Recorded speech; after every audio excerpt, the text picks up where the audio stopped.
দোল এবার এলো বলে লাল নীল সবুজ হলুদ আরও নানান রং নিয়ে উৎসবে মাতবেন ৮ থেকে ৮০।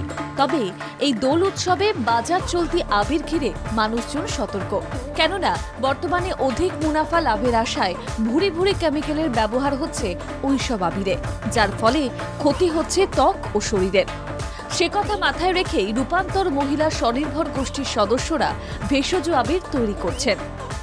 মানে ভেষজ প্রোডাক্ট, যেটা থেকে তো কোনো কেমিক্যাল নেই, গায়ে মাথায় লাগালে কোনো সমস্যা হওয়ার কথা নয়, লাগালে ঝেড়ে দিলেই পড়ে যাবে, বাচ্চাদেরও কোনো সমস্যা হওয়ার কথা নয়, চোখে লাগলেও কোনো প্রবলেম হবে না। ভেষজ আবির তৈরি করে স্বনির্ভর হচ্ছেন তারা। দীর্ঘ ১১ বছর কলকাতাবাসীদের স্বার্থে বসন্ত উৎসবের উল্লাসকে আরও প্রাণবন্ত এবং স্বাস্থ্য সচেতন করে তুলছেন তারা। পাশাপাশি বাজারের চাহিদা অনুযায়ী ওই আবির বিক্রি করার পরিকল্পনাও নেওয়া হয়েছে স্বেচ্ছাসেবী সংস্থার তরফে, আর সেই অনুসারেই চলছে কাজ। রাত দিন এক করেই তৈরি হচ্ছে ভেষজ আবির। ইতিমধ্যে বিভিন্ন জায়গা থেকে আবিরের বায়না এসেছে, ফলে মুখে হাসি এই কাজে যুক্ত সকলের।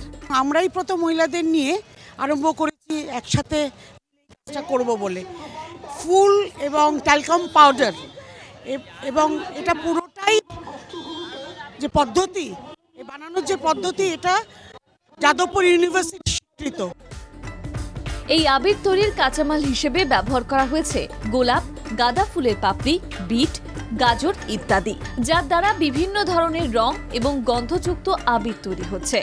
বর্তমানে আবির খেলার পর বিভিন্ন সময়ে ত্বকের সমস্যা দেখা দিচ্ছে মানুষদের, সে কারণেই এই ভেষজ আবির তৈরির চিন্তাভাবনা নেওয়া হয়। উদ্দেশ্য বলতে গেলে স্কিন ভালো থাকবে, পরিবেশ দূষিত হবে না, এটাই আর কি। আর ভালো লাগা, আমার অর্গানিক জিনিস বরাবরই, আমার অর্গানিক জিনিসের দিকে মানে নেক বেশি, আমার পছন্দ সবকিছু।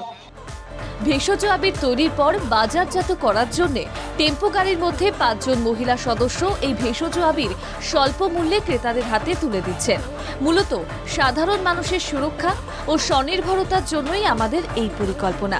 অর্থাৎ ভেষজ আবির গায়ে পড়লে একদিকে স্বাস্থ্য সুরক্ষিত থাকবে, আর অন্যদিকে এই আবির বাজারজাত করে লাভবান হবেন তারা। রাসায়নিক মুক্ত ফুলের তৈরি আবির কেনার জন্য পথ চলতি কৌতূহলী সাধারণ মানুষ এগিয়ে আসছে। কেউ দেখছে, কেউ বা আবার কিনে নিয়ে বাড়ি যাচ্ছে। ব্যুরো রিপোর্ট, বাংলা জাগো।